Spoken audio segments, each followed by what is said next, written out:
Salam, selamat pagi sahabat terkasih. Puji syukur kita dapat mengawali hari yang baru dalam penyertaan Tuhan.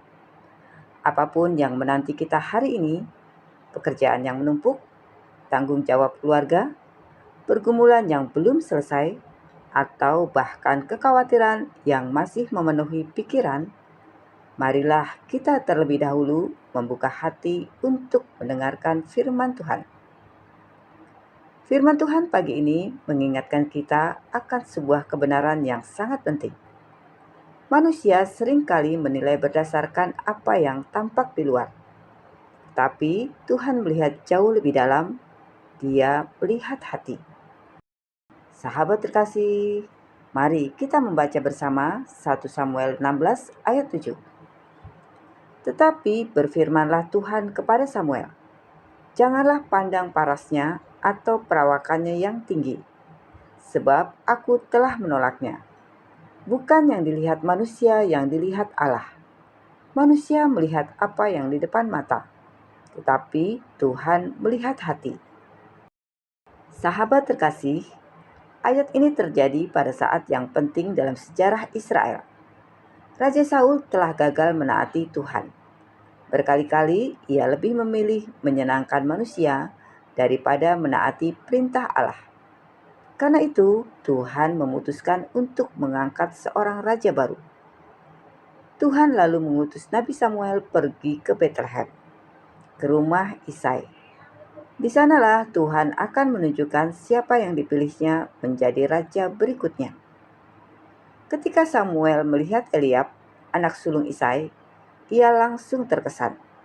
Eliab bertubuh tinggi, berwajah gagah, dan tampak seperti seorang pemimpin. Samuel berpikir, pasti inilah orang yang dipilih Tuhan. Namun Tuhan segera menegur Samuel. Janganlah pandang parasnya atau perawakannya yang tinggi. Manusia melihat apa yang di depan mata, tetapi Tuhan melihat hati. Satu demi satu anak Isai diperkenalkan kepada Samuel, tetapi tidak ada satupun yang dipilih Tuhan. Akhirnya Samuel bertanya, apakah semua anakmu sudah hadir? Isai menjawab bahwa masih ada anak bungsunya yang sedang menggembalakan domba di padang. Daud bahkan tidak dianggap penting untuk ikut dalam pertemuan itu. Namun, justru Daudlah yang dipilih Tuhan. Bukan karena ia paling kuat, bukan karena ia paling tampan, bukan karena ia paling berpengalaman, melainkan karena Tuhan melihat hati yang mengasihinya, hati yang mau taat, dan hati yang siap dibentuk. Sejak dahulu hingga sekarang, cara Tuhan memilih tidak pernah berubah. Tuhan tidak mencari orang yang paling hebat. Tuhan mencari hati yang bersedia dipakainya. Sahabat terkasih, di zaman sekarang, dunia sering mengajarkan bahwa penampilan adalah segalanya. Orang dinilai dari jabatan, dari jumlah pengikut di media sosial, dari kekayaan, dari gelar pendidikan, dari rumah yang dimiliki, dari kendaraan yang dikendarai. Tanpa disadari, kita pun bisa terjebak dalam cara berpikir yang sama. Kita ingin terlihat berhasil. Kita ingin dipuji. Kita ingin diakui. Padahal Tuhan sedang memperhatikan sesuatu yang jauh lebih penting. Bagaimana hati kita ketika tidak ada seorang pun yang melihat? Apakah kita tetap jujur ketika ada kesempatan untuk berbuat curang? Apakah kita tetap mengasihi ketika tidak dihargai? Apakah kita tetap setia ketika pelayanan atau pekerjaan kita tidak dipuji? Apakah kita tetap berdoa ketika jawaban Tuhan belum datang? Tuhan melihat semuanya. Dia melihat air mata yang tidak diketahui orang lain. Dia melihat perjuangan yang kita sembunyikan. Dia melihat doa-doa yang dinaikkan dalam kesunyian. Dia melihat setiap tindakan kasih yang dilakukan tanpa mengharapkan balasan. Tidak ada satupun yang luput dari perhatian Tuhan. Sahabat terkasih, ada seorang pemilik perusahaan yang sedang mencari seorang manajer baru. Puluhan pelamar datang dengan pakaian yang rapi, membawa sertifikat yang mengesankan, dan berbicara penuh percaya diri.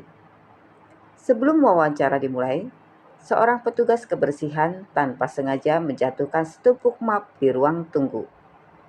Sebagian besar pelamar hanya melirik sebentar, lalu kembali sibuk memainkan ponsel atau mengulang jawaban wawancara mereka. Namun, ada seorang pelamar yang langsung berdiri. Ia membantu memungut map yang berserakan, menyusunnya kembali, lalu memastikan petugas itu tidak terluka. Ia tidak tahu bahwa tindakannya sedang diperhatikan. Beberapa jam kemudian, hasil seleksi diumumkan. Yang diterima justru pelamar yang sederhana itu. Semua orang terkejut. Lalu pemilik perusahaan berkata, "Saya memang membutuhkan orang pintar, tetapi saya lebih membutuhkan orang yang memiliki hati yang peduli."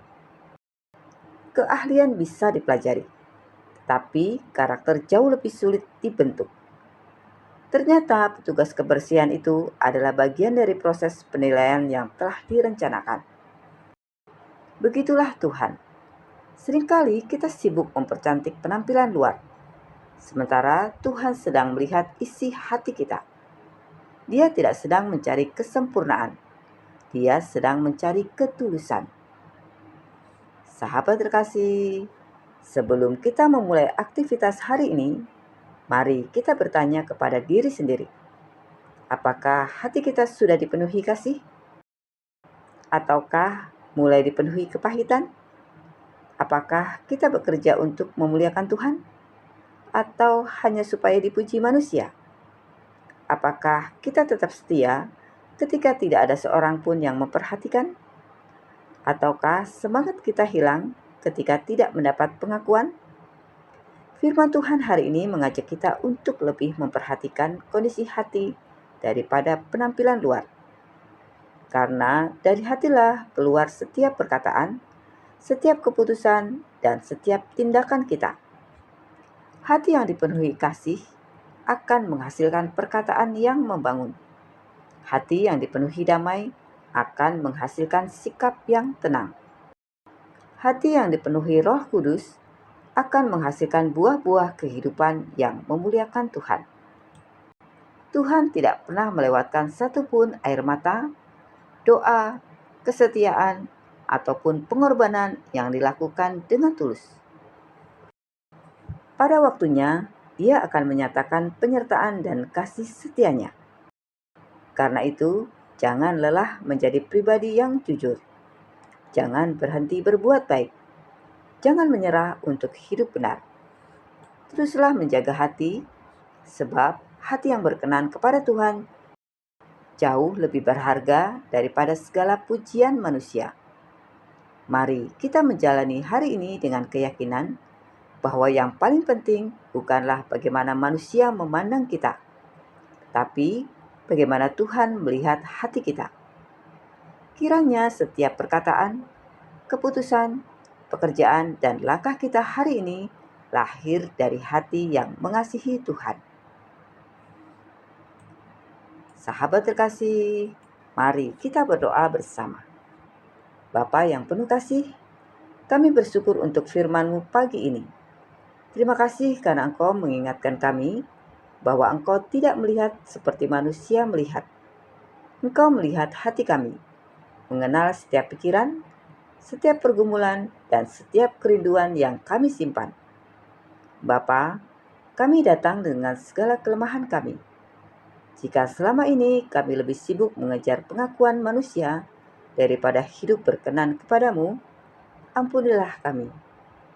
Jika hati kami dipenuhi kesombongan, kepahitan, iri hati, atau kekecewaan, kami mohon sucikan dan pulihkan hati kami.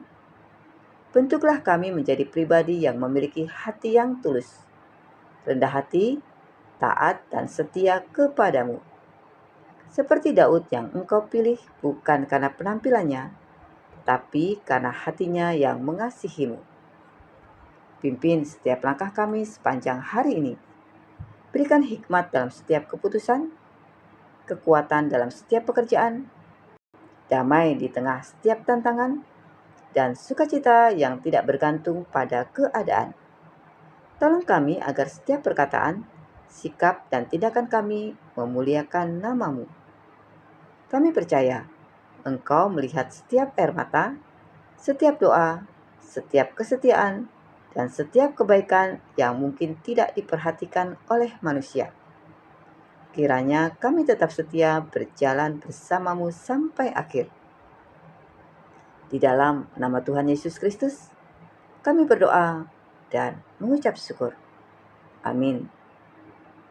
Sahabat terkasih, kiranya Tuhan memenuhi hati kita dengan kasih, damai sejahtera, dan kekuatan baru untuk menjalani hari ini dalam penyertaan-Nya.